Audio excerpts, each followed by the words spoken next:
Alright, so the Camaro did not pass smog, and I got this PCV elbow.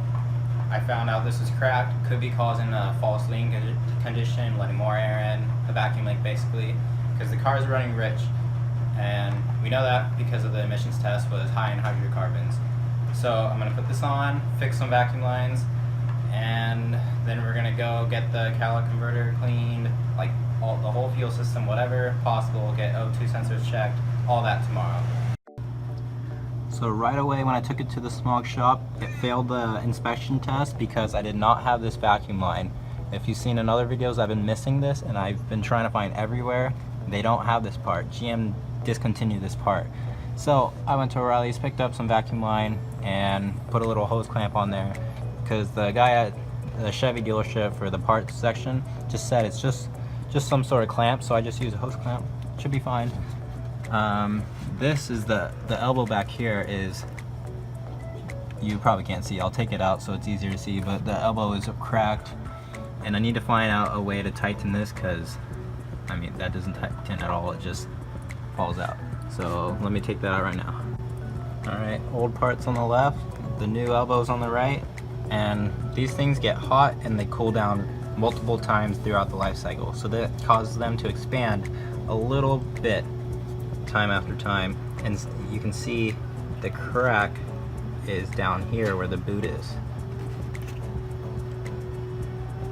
and that's a significant crack, so that very well could cause an issue. So it will be cheap insurance just to replace this, so let's put that in there. I put a hose clamp on this end because the line is slightly too small, so this should secure it. It can't fall out now, there should be no leaks, and I'm gonna pop it into place.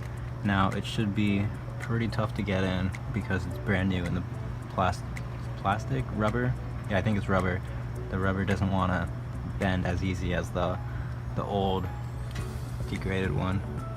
We have the vacuum line and the little boot hooked up. Now I'm gonna go take the car for a drive. Alright, now I'm gonna go drive the car and just let the computer kind of recognize that it's not having a vacuum leak anymore. See if that changes anything, like if I can feel it. But either way, I'll get back to you guys tomorrow with the results on what happens with the mechanic.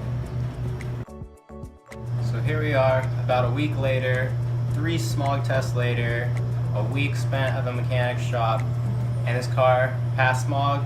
I just got it registered, waiting on the license plates to come. They should be here in the next couple days. We're getting insured right now. We're pretty much done. This car is running, driving, and it's basically legal right now. So now it's time to fine tune it, make it even better, restore it even more. So I'm gonna fix this flat tire wheel. So it's hard to see, but this tire is flat, it loses air, and it loses all the way down to 0 psi. And I know where the leak is coming from. It's coming on the back side where the rim meets the tire. But it's not like an easy spot up here where I could just put a patch in there or a plug or whatever. I'm not really sure how to fix this. So I'm just gonna go take it to the tire shop. It shouldn't cost too much, and they'll know for sure if it can even be fixed at all. Hopefully I don't need to get a new tire, because that'd suck. Before I do that, I'm just gonna admire this car. Put a lot of work into this car over the past couple months, and now that we're pretty much at the end, or should I say the fun part, you can admire the car for what it really is, and it looks good. Let's go do that tire.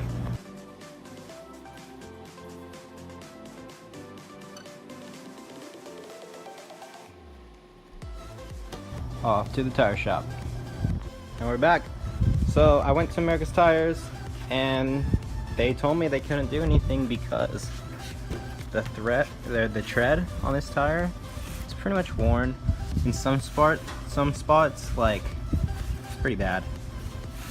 There's maybe like 30-40% life left. It was too little for them to do anything to.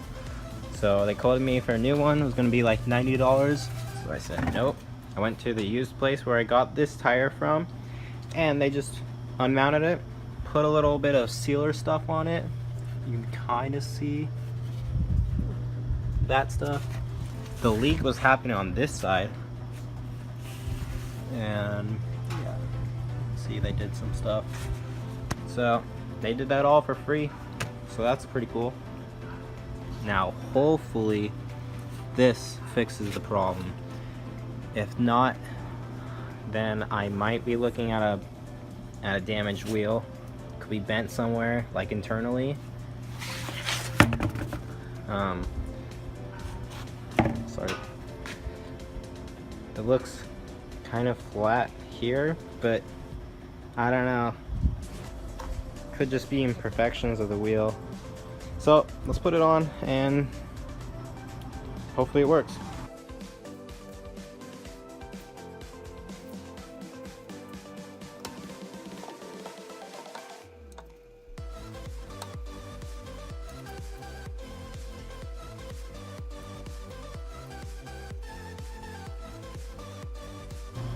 Tires on, doesn't seem to be leaking, seems to be holding 38 psi, which they put in it. This valve cap thingy looks 3D printed. That's cool. They put this on to help seal it a little better. But right now I just turned the lights on. This side isn't working. The wiring got disconnected. The wire is a little too short, so when the intake moves a little, it breaks the bond because I don't have it secured permanently. Plus when I try to slam the hood, that messes it up. So I'm just gonna extend that wire, fix that problem. That'll be it for this video. Thank you guys for watching, and I'll see you next time.